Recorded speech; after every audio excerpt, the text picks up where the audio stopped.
Good morning. My name is Jacob Booth, and I am the Weird Christian Dude. Today we're going to be studying Genesis chapter 16. Verse 1.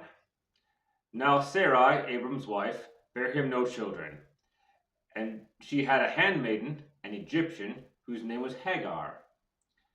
And Sarah said unto Abram, Behold now, the Lord hath restrained me from bearing. I pray thee, go in unto my maid, it may be that I obtain children by her. And Abram hearkened unto the voice of Sarai. So Sarai was upset that she didn't have any children, and came to the conclusion that the Lord restrained me from bearing. So in general, she's correct, because God is the one who just determines ultimately whether you have children or not.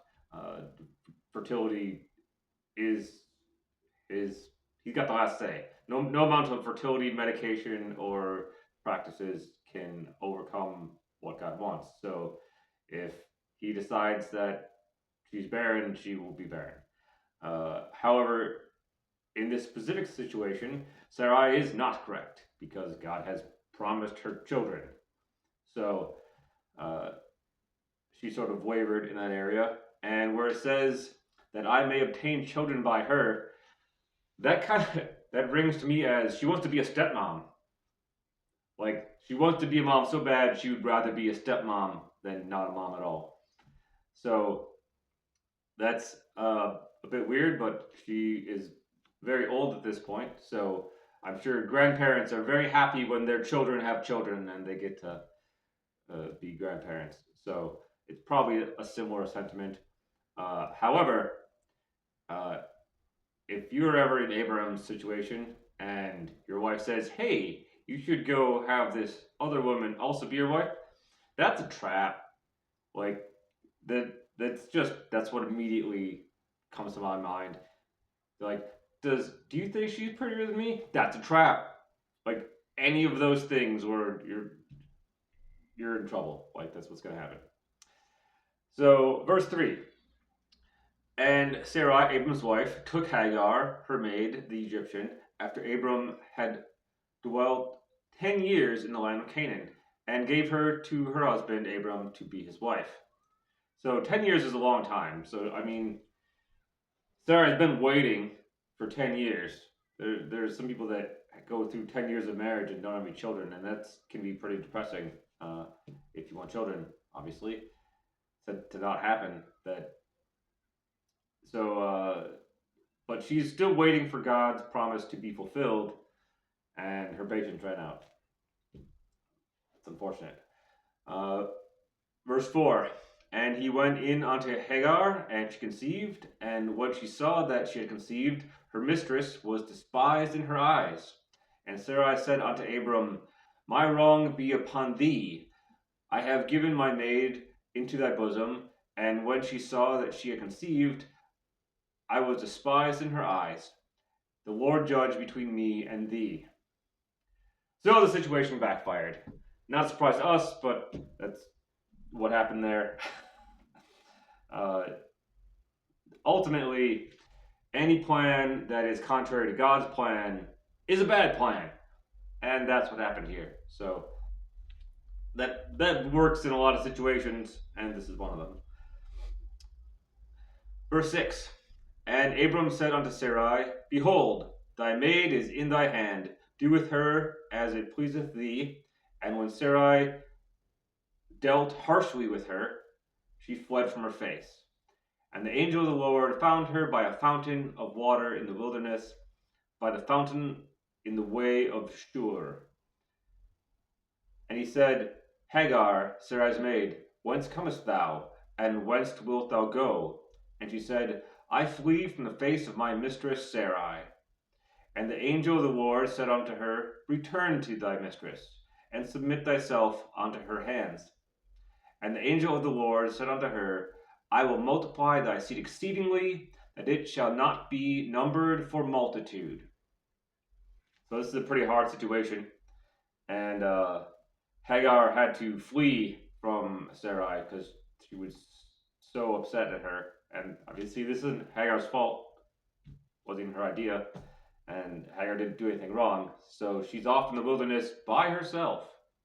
And wilderness is more like desert. So, yeah, that's not a great place to be by yourself. She did find a well, so at least there's water.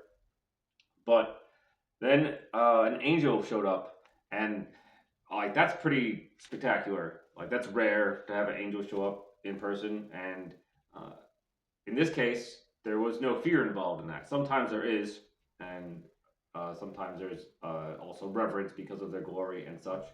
But this was a pretty casual type of interaction, I guess. However, the angel said to return to and submit to the person that had wronged you, her, uh, and that then she would receive blessing.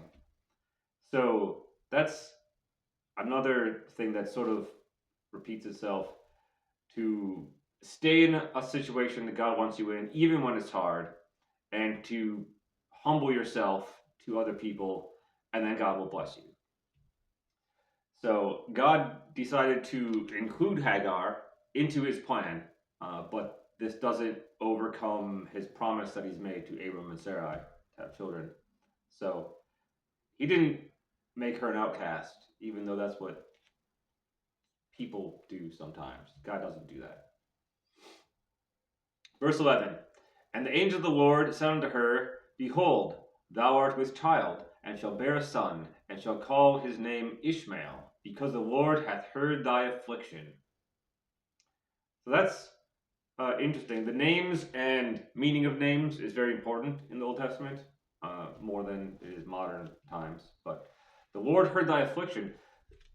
If God hears you when you're in trouble, or if a government official were to hear when you're in trouble, you're important. You're like lifted up in value because someone of high status heard about your problem and came to help you. So God uses value and inclusion to sort of protect the outcast in this way, I guess. That's sort of my take on it. Verse 12. And he will be a wild man. His hand will be against every man, and every man's hand against him. And he shall dwell in the presence of his brethren. So he's warned he's going to have a hard life, and people are not going to get along with him. But he will still be there, even though he has that problem. And in this case, God is the rock. So even though he doesn't have the favor of people, he has the favor of God. And that will keep him, I guess, in check for the most part. It's a difficult situation, so God's really the only person that can handle this. Verse 13. And she called the name of the Lord that spake unto her, Thou God seest me. For she said, I have also here looked after him that seeth me. Wherefore the well is called Beer Lahai. Behold, it is between Kadesh and Bered. And Hagar bare Abram a son, and Abram called his son's name, which Hagar bare, Ishmael. So that's exactly what the angel said would happen, and it did. And Abram was 86 old when Hagar bare Ishmael unto Abram. So Abram was 86 when his first child was born.